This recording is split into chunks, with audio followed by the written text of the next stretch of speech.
And there's actually a lot of suffering. There's a lot of pain. There's a lot of dysfunction going on in people's lives.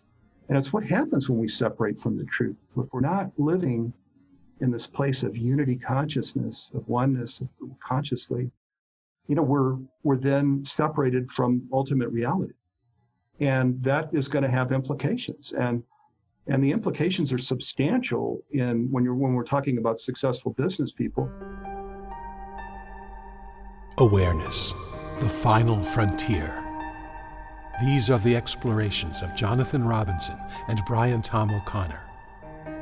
Their continuing mission, to discover fresh new paths to the mystery within, to seek out new joys and new methods of awakening, to boldly go into the heart of expanded consciousness. This is Awareness Explorers.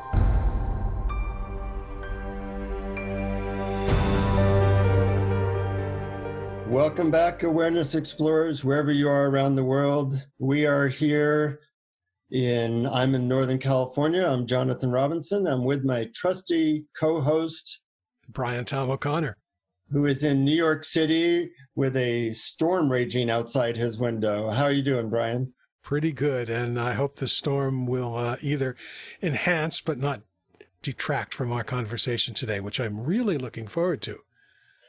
As you know, we occasionally have guest explorers with us to help us explore certain topics, and today is one of our guest explorers I'm excited to have on, partly because we haven't really talked much about the interplay of consciousness, awareness, and the world of business and commerce. And our guest explorer today, I'm going to give you a little bit of his background. His name is Steve Farrell. He's the co-founder of Humanity's Team with best-selling author Neil Donald Walsch. And he co-founded and led two high-growth technology companies based in Silicon Valley in the 1990s that spanned across the United States and Europe, and each operating more than $75 million in revenue. And I know that's not an easy thing to do. But by that time, Steve was also an officer in the Young Entrepreneurials Organization and the Young Presidents Organization. And he walked away from it all when he felt a calling to instead play an active role in creating a movement that could help people across the globe connect more deeply with the oneness of all life and the divine energy of the universe. And just as a side note, in the 90s, I had some best-selling books and was making a lot of money, and I also walked away from it all. So when I read Steve's story, it kind of inspired me, a kindred soul. I want to welcome you to Awareness Explorers, Steve. Good to have you. Yeah, thank you, Jonathan. Yeah, and Brian, great to be here with you all. So, I actually used to be a speaker for the Young Presidents Organization, and I used to go around the country doing talks for them. And eventually I kind of got, cynical, or just felt like this wasn't my tribe. And I guess you went through an experience like that as well. I did. Yes, I did. In the 90s, I had my awakening experience, or a series of them, and then ended up often in cognitive dissonance, where Yes. On the one side, I'd grown up very humbly with a single mom, a working single mom, and here I was finding myself in surfing these huge Silicon Valley entrepreneurial tech executive waves, with all of the luxury that goes with that, which was a very interesting experience. And then on the other side, awakening, of course, means that we're understanding that there's no separation, that we're an emanation of the divine, that we're deeply connected with each other and the earth. And the 90s was not that different from today in terms of seeing these huge economic and justice and et cetera kinds of challenges. And so I felt like when you put all that on a scale, it felt to me like a kid's game that I was playing, where I'm just growing top line and bottom line. And my wife felt the same way.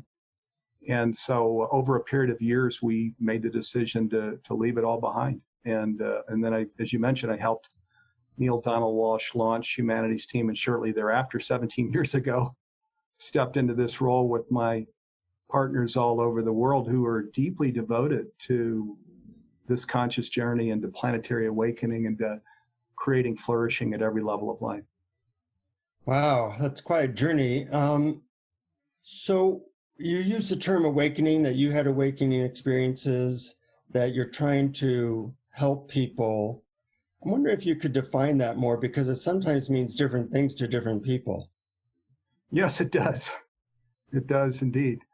Well, so to me, this Conversations with God Book 1 was the awakening device, and like most people, I've read now all of the sacred text and the books by scientists and Ken Wilber and philosophy and A Course in Miracles and the Bible, for gosh sakes, and on and on and on.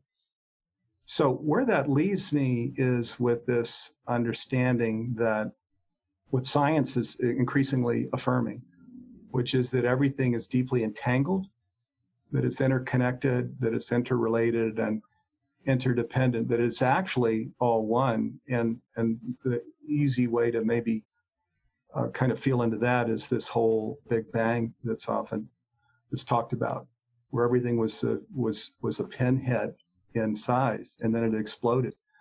And most, I think, now believe that it's actually a living, breathing Big Bang. So we're in the expanding mode, and then it'll contract and reduce again to the size of a pinhead, and then so it's just a living, breathing universe like that.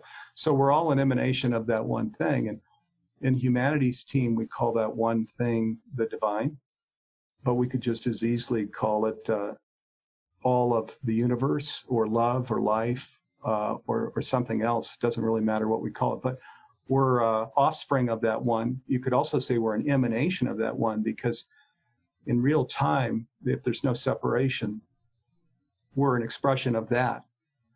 And so that then has a lot of implications on our conscious journey. Most of us this whole inner dimension has a very serious aspect. We have our daily practice, or our spiritual practice, or our nature practice, or yoga or something, and where we're going down deeply within and really getting in touch, connecting with, or communing with that presence, which is love and life and grace and peace and blessing and so many things.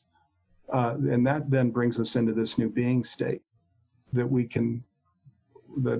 I think we endeavored to maintain throughout the day. And that's really the essential part of our conscious journey. But so what does this mean then, being awake? You could call it so many different things, but it's kind of living and breathing with the one, being an extension of the one, and those sublime qualities, really being in touch with those things and expressing those things with our family, with our coworkers, with the grocery clerk, the janitor that comes through your office. So it's an entirely different way of living from what we were just talking about a moment ago, Jonathan, where we were talking about our lives, and you were teaching in YPO, and where I was in that YPO experience too, which is very Western, which is very much in our head, very cognitive. This is an entirely different way, really, of living our life. Mm-hmm. I'm so glad that you went into such detail on that. I really appreciate it, and it's really great to hear. I also find it fascinating. Just want to let our listeners know that we're having quite a thunderstorm here in New York as we're recording. And just as you were talking about the Big Bang, there was a huge clap of thunder outside, which I might not be able to edit out, and I might not even want to edit out from the audio recording. Yeah, isn't that so? There you go. Yep. These divine, where we're doing this work with this, what we call it an Inside Humanities team. It's the big agenda. It's the only agenda. So we get any little agendas out of the way. And then there are all these synchronicities or miracles or whatever we want to call them that assist us, even now, in the viewers or listeners that are here, that are here for this program, who can consider some of the things that we're talking about. I'm sure you have a very conscious demographic, and this is such an important time right now. It is the most important time in the history of the earth, and that sounds like a story or that you're spinning or some kind of marketing thing, but it's really not. This is the most important moment in the history of the earth right now. And I know that you're quite involved in bringing this idea of oneness into the business world and corporations. But before we go there, I just want to stay with the idea of oneness a little bit more, because it's a subject, of course, that's very dear to my heart. Because if there is only one thing going on, then who am I? What is looking out through my eyes? It must be everything. It must be the universe.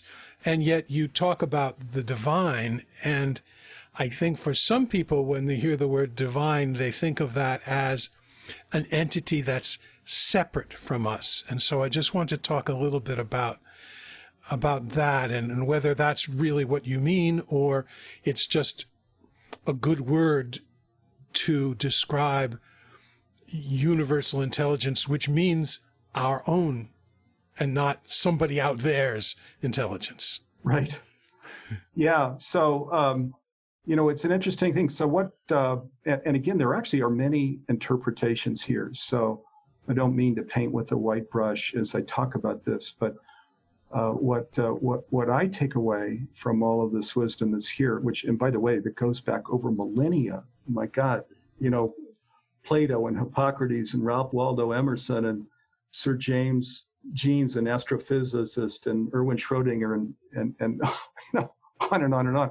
There's so much that's been shared. It's a shame, really, that in the mainstream so many of these things really aren't well understood. But so they back for thousands of years, people have been sharing that there's this one presence, and you could call it the divine as one side of a coin, if you will, or you could call it universe, which is the other side of the same kind. It's the divine manifest, is universe, and that there's no separation. And when we leave that Western place of living that's in our head, that's all cognitive, where we're just kind of thinking it out from checklists and so on, and we come down into this conscious way of living in this place of connection, then literally everything is within reach. Larry Dossey's one of the scientists. He actually works with medical schools and has written a lot about this. He calls it the one mind. And there are all of these studies now that are actually proving that wisdom is within reach. He calls it non-local wisdom. So it's actually, we're retrieving it here, within our body temple, but it's non-local. It's the universe's wisdom or the divine's wisdom. They're both actually one and the same. So, and we're an expression of that. We get to choose. Life, of course, is about freedom. So each of us get to choose then, how do we want to express that, in our own unique way? What are those sublime values and qualities for us? Because those are probably the ones that we want to express. We get to choose. And the beautiful thing then about planetary awakening is that means that we're all doing this together, and we're all choosing our own expression from our own station in life. And that's when we talk about this so-called heaven on earth, that's what it is, in my understanding, where we're all doing that together. Mm-hmm. Something that's struck me about this pandemic we're going through is it is a statement, if you're paying attention, that everything is interrelated. Some guy in some other country is affecting you and me. And I once read that we have currently everybody listening has at least 1 million atoms that went through the Buddha or went through Jesus. That is one system, but our minds create so much separation. And I'm wondering what practices you use to go from the mind of separation to what I feel from you, Steve, is a very giving open-heartedness. Do you use any specific practices each day? I do have a prayer that I created years ago, and I adapt to my daily life, so it's not static. I adjust it. It's a big element in my own practice, but and recently, the biggest thing I've been doing is just feeling into, the oneness is omnipresent, it's omniscient, and it's omnipotent. So it's everything. It's all wisdom then is available to it, and it's all powerful. So that's what the oneness is. And so I just feel into that because I'm actually a cell in the body of that. That's who I am. And years ago when I made the decision to do the work I'm doing, my life really is surrendered to that. So I see myself as the arms and legs and lungs of that. And so I love feeling into that, especially in the morning, early, walk my dog, sit on my porch. And just, I'm feeling into myself as a cell in the body of that with all of that, the omniscient too, which means all wisdom is here. Also the omnipotent, that all power is here, which is where some miracles can happen in terms of resources showing up or things occurring that are giving us more reach and impact in this really important journey that we're on, because as I mentioned, it is such an important moment. And really now is the time where I believe all of us in the earth need to step into our own conscious leadership, every person. We don't want to be looking at other leaders and trying to take direction from them. We'll never go anywhere that way. And as well, there are no leaders on high trying to take us there. So the important thing is that we're giving the tools, which is what we endeavor to do in Humanities Team, give the tools to conscious leaders so they can step into the fullness of their own conscious leadership and go to the station that they're being called to from their own within. That's beautiful. You said something that struck me because many years ago, I started, when I would meditate, I would ask in meditation, how can I be of service? And I started to get very specific downloads. So when people ask me how I made a bunch of money or how this book came through, I said that was the tool I used. How can I be of service? And sometimes something would come through, but even on a day-to-day basis or a moment-to-moment basis, as an individual, our mantra is kind of, what can I get? But when you change that mantra in your head to how can I be helpful here? How can I be of service? You start to tap into this bigger body, energy, whatever you want to call it. And it is a very big shift in consciousness right away if that tool, if you can really feel into letting go of the separate self and into the bigger being a cell in the body, which is the word you used. I like that analogy. Yeah, and I have friends too that actually is their mantra in the morning is how can I be of service? And in mine, I don't really try and think into anything. I'm more feeling into, which is my life more of. And I think I was more of the ENTJ, back in the 90s in my YPO days, which means I'm more mental, emotional. I'm sure I wouldn't test that way any longer. I think now I'm more kind of just feeling into this role that I'm playing. I see that I'm in a position here in Humanities Team, a 17-year-old global nonprofit, to really exert some influence. And so I want to make sure that we're exerting that influence in the most powerful and effective ways, in just as being as fully surrendered as I can be, and really hearing clearly what is ours to do, and to do that and not other things. So I'm just, as I'm feeling in, as I mentioned, just in these last maybe month or so, I've really, these omni qualities are what I'm feeling into. But I get guidance in so many things, and there are miracles happening all the time in my life and in Humanities Team. And I believe that one of the things that came to me in the last week was that this whole basic nature that we are is an open system. And so what Jesus accomplished and what Buddha accomplished, it is an open system. It's not a closed system. So there was not any special rank or privilege. As I say that, I think too often in the New Thought, New Age community, we are dismissive of these amazing leaders and what they did in their life, Jesus and Buddha. They're phenomenal, just absolutely phenomenal. So I recognize them for that and call on them, Jesus in particular, in my case, for guidance and mentoring and things like that. But it's been made very clear to me, this is an open system. So you can go as far with this as you want. It's not, there's no upper limit on this.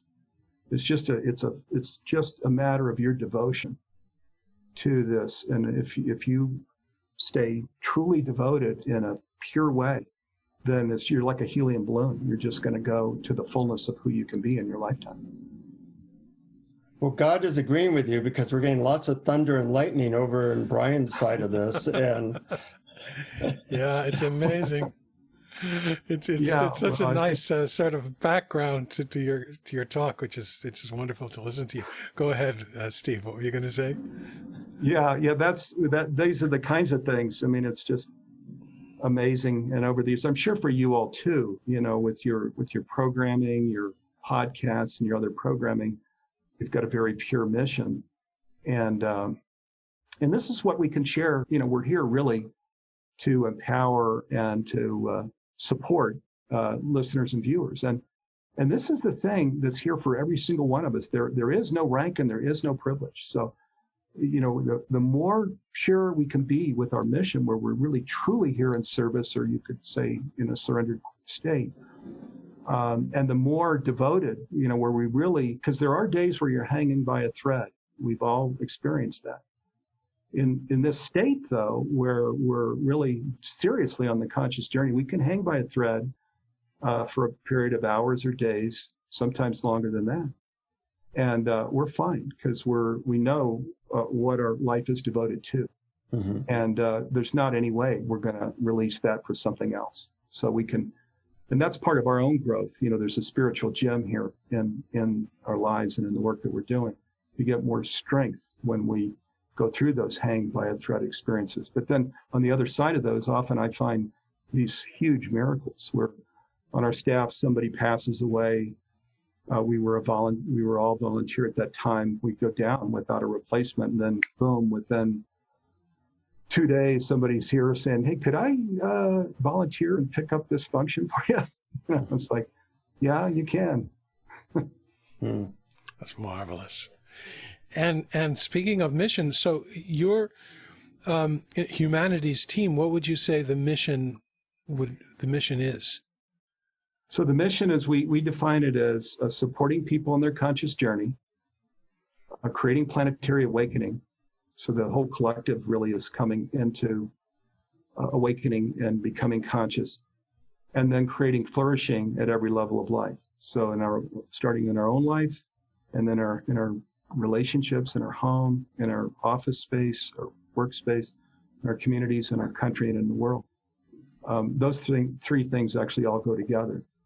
So we're a nonprofit, so we don't have any shareholders. It's just we're here for that purpose. And where that occurs and where we're fully conscious, I don't think probably we'll go to our next life, be into this life. Humanities team doesn't really serve a purpose anymore. We're here just in our lifetime to achieve that mission, which is a very bold mission, because I'm 63. So to say in our lifetime, wow, there's a lot that's going to happen here if we're correct in what we are feeling into. Well, we could see that change is accelerating, and nobody in 2019 said that the world's going to be totally different in 2020 with a pandemic and everybody going through all kinds of changes. I know you are a very successful business person, and I'm thinking for the people who are, at a normal corporate job or any job really, and they want to bring some of these ideas or states of consciousness into their work life where, people spend 40, 50 hours a week. Do you have any suggestions? Because a lot of times both you and I experience the difficulty of that. You're in a culture that isn't necessarily supportive of these ideas. So how do people bring that into their business life, their money-making life, when they might not be in a supportive environment? So people do this different ways, and most people that I work with that are business leaders have ways of talking to people from where they are and staying pretty much in business language, and that can be very effective.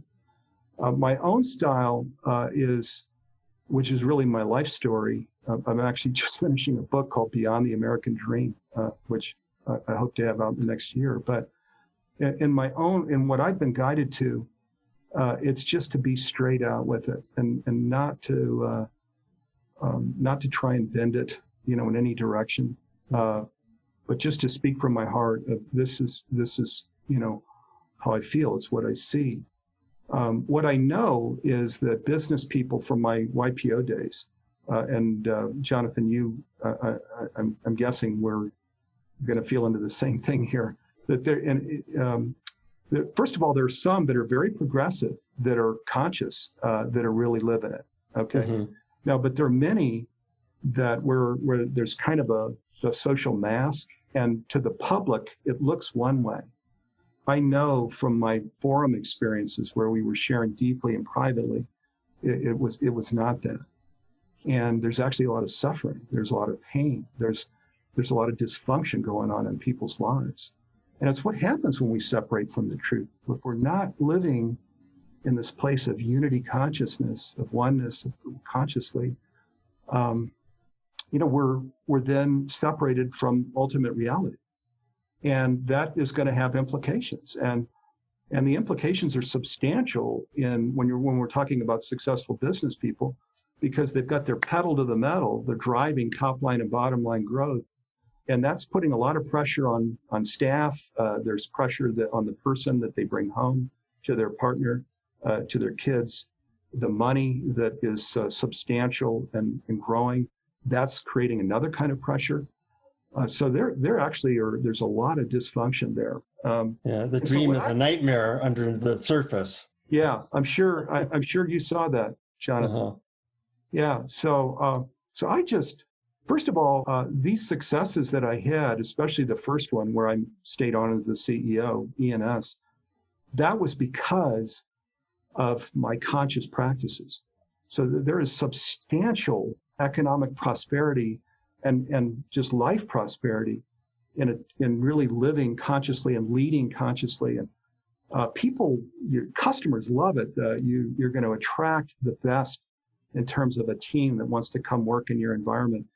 The vendors are often the ones treated like dirt in the Western world. Now, when we're conscious, we don't treat vendors like dirt. They're part of the one. So we're honest with the vendors. We treat vendors well, just like our customers and just like our employees. And we're reaching out to adopt a high school or other kinds of things. And we're basically very loving. It's what we are with these different stakeholders, and you can get massive growth that way. And part of it also is then you're sharing. We used open book management, so we would share. We taught everybody first to read financial statements. A lot of people can't read balance sheets and profit and losses, so we train people in finance, and we share all of our profit, loss, and balance sheets so people could see what the salaries were, what we were making, what the margins were, what the bottom line was. And then we cut everybody in. Everybody was writing on a bonus together and participating in community outreach together. So you can create massive opportunities as a conscious leader now, because most businesses are not conscious. So I would say, for gosh sakes, don't hold back and just try and fit in. I don't see anybody recommending that. You can talk more in a way that people can hear you, and there are leaders like Lance Secretan that do that really well. And then my own style of just really kind of putting it out there and talking about how it worked for me and the challenges I had, because I went from a middle kid and with a single mom who was a legal secretary to what I've done. And so there was a lot of growth and many challenges that I had to overcome. And I just am honest about what those were and how I worked through those. And now, what I see the invitation and the opportunity to be for everybody. That's fascinating to hear you describe running a business, running a conscious business, which I think is your term. As a matter of fact, I read your conscious business declaration, and I'm wondering whether, for those of us who might be skeptical that large corporations who seem to be only focused on the bottom line and creating wealth for themselves and for the shareholders, whether there is an appetite for this in large corporations to run a conscious business. Yes, and people can find that. It's at consciousbussinessdeclaration.org, and you can just Google it, consciousbussinessdeclaration.org. And there were 4 NGOs that put that together: the Club of Budapest out of Europe, the Goi Peace Foundation out of Japan, Case Western Reserve University, and Humanities Team in the U.S. The 4 of us worked together for over a year to create that short little conscious business declaration. And its point was to allow any group of business leaders, any business, any organization, for-profit or nonprofit, to be launched and then to grow consciously. So that's, and we, in these other B Corp, B Lab, conscious capitalism, we didn't candidly see a model there. We saw success and certainly progressive steps being taken, but we didn't see a model that would allow any business globally to really launch and maintain conscious practices. So that's what that is. In terms of, and I'm sorry, Brian, was the other part of the question sort of how you do that? Well, it was, I guess I was addressing possible skeptics who are wondering whether there are major corporations who seem to be focused on something that really is about creating money for themselves and their shareholders, their appetite for, have you seen an appetite in major corporations for adopting this kind of conscious business? Yes, thank you. So, oh gosh, and this is so important. Mark Benioff, who runs Salesforce.com, he's based in San Francisco. He was at Davos, World Economic Forum, just this past January. You can see quotes from his presentations there. And he shares that there's a planetary emergency going on. And yes, we're looking after shareholders. That's one of the, or stockholders, I'm sorry, one of the constituencies. But we're looking after shareholders, which is the planet Earth, where there's a planetary emergency. We're looking after people who are a part of us, including homeless. And his, you might have seen his book that came out too, his presentation is it's time for the activist CEO, that we can no longer afford a CEO that's just focusing on stockholder. That's what's created the massive dysfunction and the planetary emergency that's here. So you have business leaders that are highly respected. Wall Street highly respects Mark Benioff, and he's sharing that day has come and gone, where it's all about stockholder. So if we're not going to walk into this on our own, we're going to be dragged into it. So I would say to skeptics, be careful, because I think that Tesla is taking apart the auto industry now. Elon doesn't use words like divine, but he talks about the importance of life. And that, again, the divine and life are two sides of the same coin. That works fine, where our mission is to nurture and support life. So I believe that all industries are going to be taken apart that way. And where we just kind of sit back and say, I'm going to get what's mine and do this Darwinian thing of, harvesting treasure, just go for top and bottom line growth. I think you're going to go out of business in the next decade. I think in the next decade, you're going to get hurt bad. Yeah. As a professional speaker, I'm aware that one of the hottest topics nowadays is changing corporate culture, which I've been hired to, and I have other friends that they're starting to see that if we don't change our ways, people aren't going to want to work for us, and they're not going to make the money or get the public goodwill. And that affects their bottom line. Even if they didn't have an awakening agenda, they do have we need to live agenda. and the times they are changing.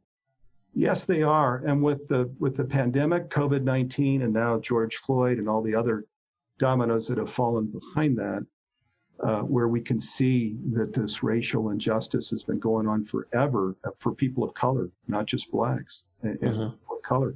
And then we've got gender, issues too.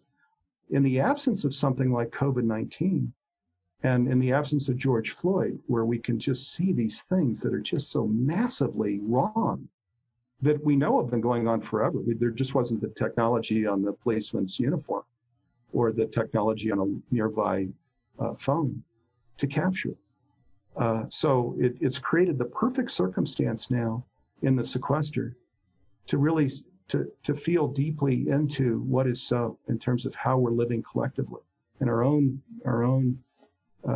deeply held values, and to assess those. And as we can see, there's a lot, it's a volcanic thing. There's a lot coming up for healing now, I think, individually and collectively. And this is part of, I think, what's necessary to create this whole planetary awakening. We can't get to where we want to go without a cleansing process like this.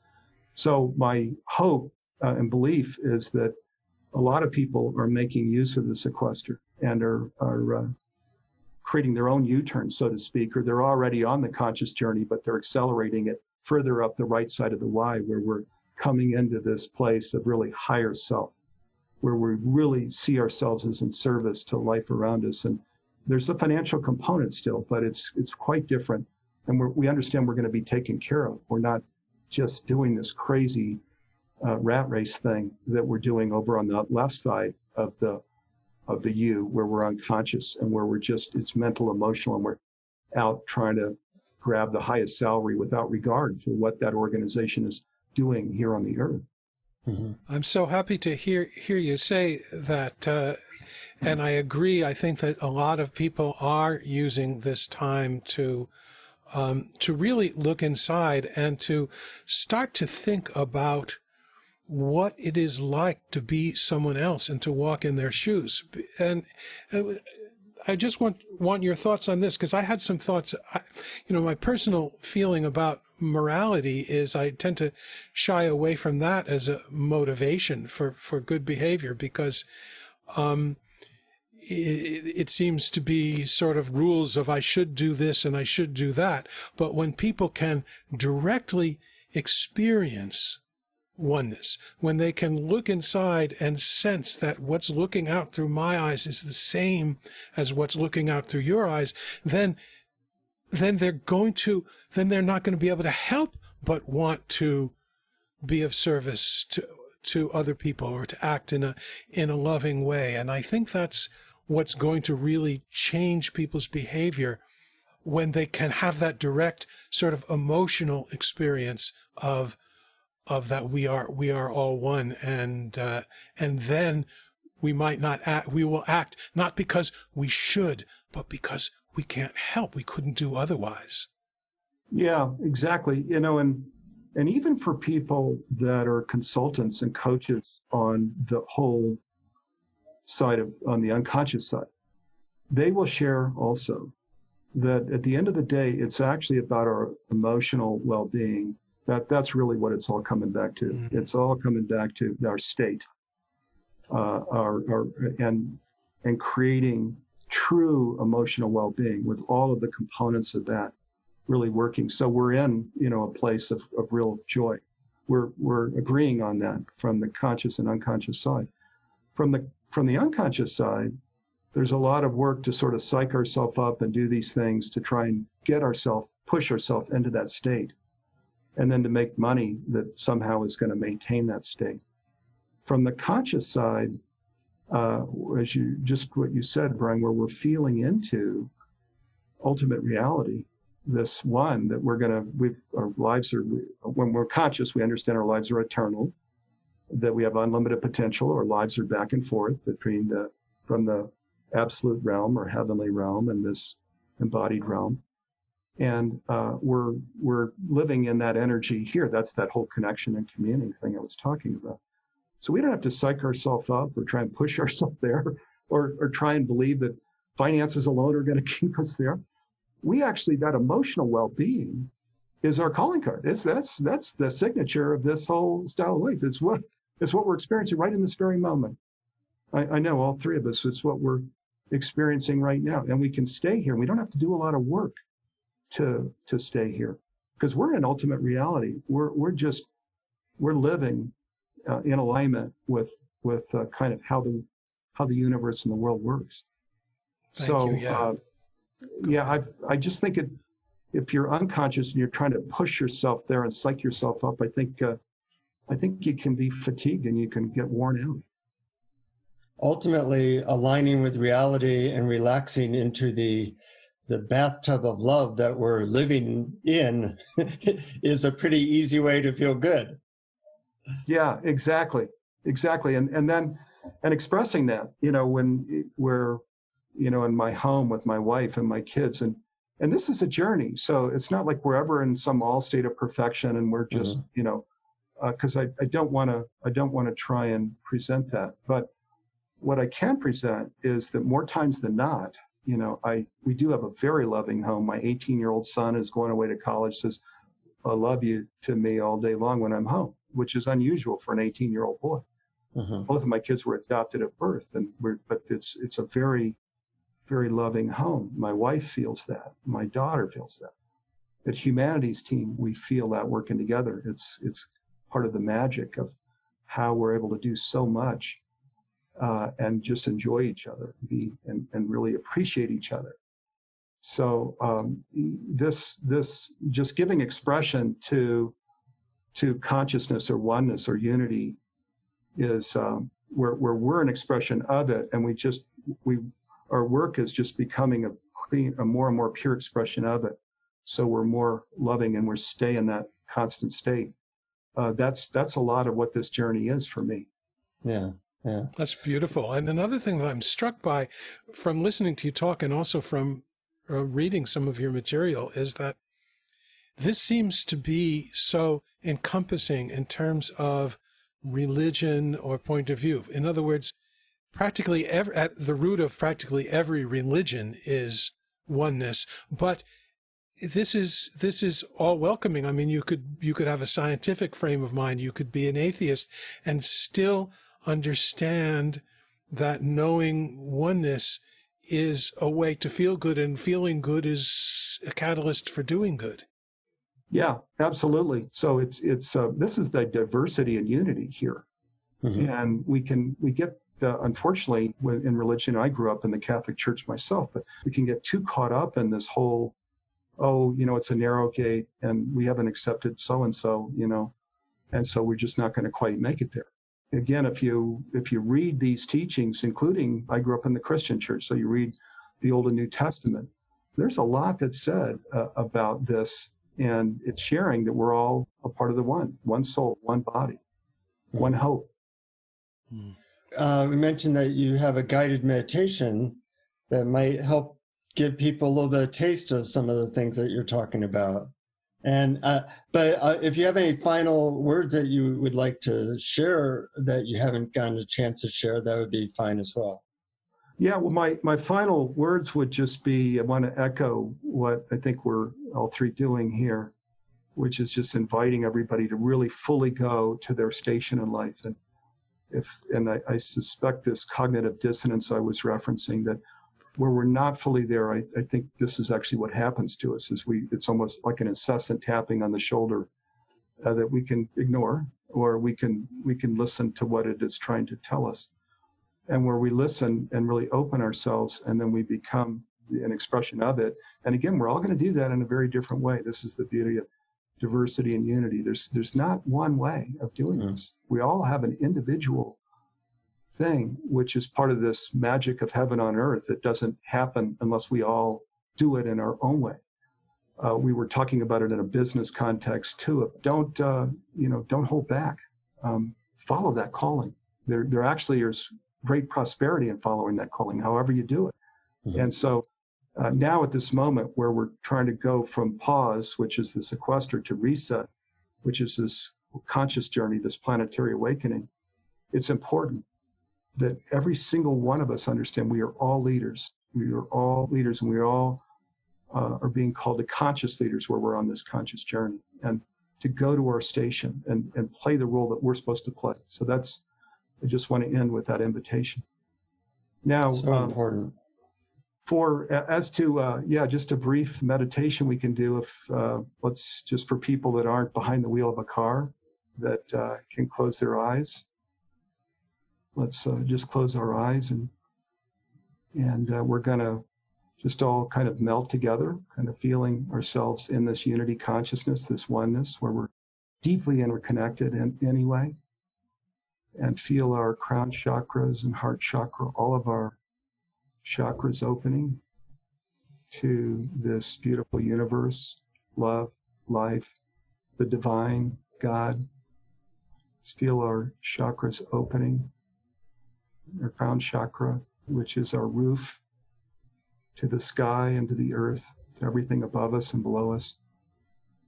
And let's just feel into, of course, the light that is so present, the light that is a part of all space. Sometimes we shield it like with a raincoat, holding it above our head where we're not opening to the light, but let's open to that light and feel that light coursing through all of our body, or on the top of our head, down through our upper body, our heart space and lungs, and coming down through our feet to the center of the earth, and connecting with each other, feeling that light from our heart space, our soul space, our fingertips, connecting with each other, where we can visualize all of us here that are part of the podcast and viewing. And also all of those on the conscious journey that are devoted to this work, living their lives this way. Let's feel into that light that's not only vertical, but horizontal, connecting all of us, enclosing us, immersing us in this light. Now, as part of this light, let's feel into this omnipresence, omniscience, and omnipotence, which is the one, which is a quality of God, the divine, and universe. Let's actually feel that resident right here within us with the light, that it is a part of the light. There's no separation. And this is an open system. So there's nobody that's come or that will come after us that has access to anything other than what we have access to right now in this very moment. And in the omnipresence, feeling each other's hearts, where love dwells, caring and empathy and compassion. And even right now, people that you might not agree with politically or in other ways, feeling into their, just the sadness that is part of their day, their feeling. So we're not leaving them out either. They're all in here with us. Now as we open omnipresence up to all of the humans that are embodied on the planet at this time, feeling that horizontal connection with all of the people that are embodied here on the earth, and omnipresence, where we know we're a part of them, they're a part of us. We are all one. And now the omniscience and the omnipotence. Understanding that we don't need to push those things away. We don't need to pretend that they're somewhere other than right here. We understand that in this conscious journey where we are serving the big agenda, we're living our life as our higher self, where we're a cell in the body of humanity and the earth. This new earth and this new humanity that's occurring at this time. that omniscience and omnipotence have a very significant role to play. And that whatever boulders might be in our path, whatever resources we might need, whatever knowledge that we might need, that these things are here and are being provided to us. Just poured in as tools to support us on this conscious journey. And that we feel so confident of that we're clear that we will go to this destination in this lifetime, even though it doesn't look like that in the media today. But the planetary awakening is a certainty, actually. And this conscious journey that we're all on is a certainty. Flourishing at every level of life is a certainty. And so we can just release any thought that, oh, this is a big challenge. We might wonder if we can get there. We can just release all of those thoughts and just sit in the certainty of omnipresence, omniscience, and omnipotence. And know that all we have to do is just be devoted, live in this higher self and higher agenda, and call on these resources and tools that are coming to us even as we speak to take us to our destination.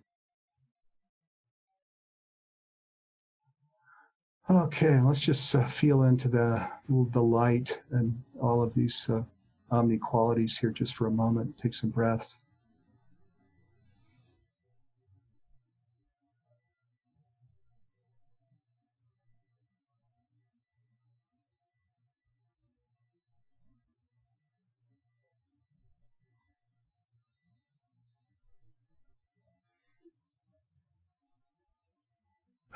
We can open our eyes and amen and amen. We are all one. I feel clean inside. All right, and I'm grateful to be here with you all. Thank you, Jonathan and Brian. Thanks for inviting me to be with you. Sure. How can people find out about Humanities Team, Steve? Yes, go to humanitiesteam.org. So that's spelled with a Y. Humanitiesteam, one word, .org. And you'll see our website and all of them. When you look at programs and education and things like that, you'll see Global Oneness Day, which is October 17 to 24, a big spiritual activism program. This is our 11th year. You'll see all of our educational programs. I have my own conscious leadership program, and there are 3 videos that are free. They're each 60 minutes. So there's 3 hours of free viewing on conscious leadership. And actually all the programs, there is anywhere from an hour to 3 hours of free viewing on all of the programs. So check out the free programs. And I think we're a nonprofit. So our objective is for people to walk away with lots of tools. And some people want to go on into master classes. And if you do, great. If not, we're here in service. That's great. That's great. And check out all the meditations and all the episodes at awarenessexplorers.com. Any final words you want to say, Brian? I'm just very grateful, Steve, that you came on our show and shared your optimism with all of our listeners. I think it's so important that we look at this as something that's possible and something that's actually in the process of happening now. So thank you so much. Yes, it is. Yeah. Well, thank you. And to the divine. Shout out to the divine. Thank you. Yeah. Great job. Bravo. Love and light that you bring to us throughout the day. Yeah. So making it easy for us. All we have to be is arms, legs, and lungs, and we get the job done. Right. Exactly. And we're not separate. I mean, when you thank the divine, you're thanking that's right. You and me and all of us. Absolutely. That's so important, Brian. Thank you. Yeah. So that we understand it's not something outside there, a shout out outside. It's actually all within, and we're giving expression to it. Beautiful. Well, on that note, we'll tell our listeners, as always, keep exploring. Okay. Keep exploring. Thanks for having me, guys. Keep exploring. Thank you for listening to Awareness Explorers. To learn more, you can check out our website at awarenessexplorers.com. Please subscribe to our podcast on your favorite podcast app. We'd love it if you would post a review. And please share our link on Facebook and with family and friends, because knowing yourself as awareness is the greatest gift you can give yourself or someone you love.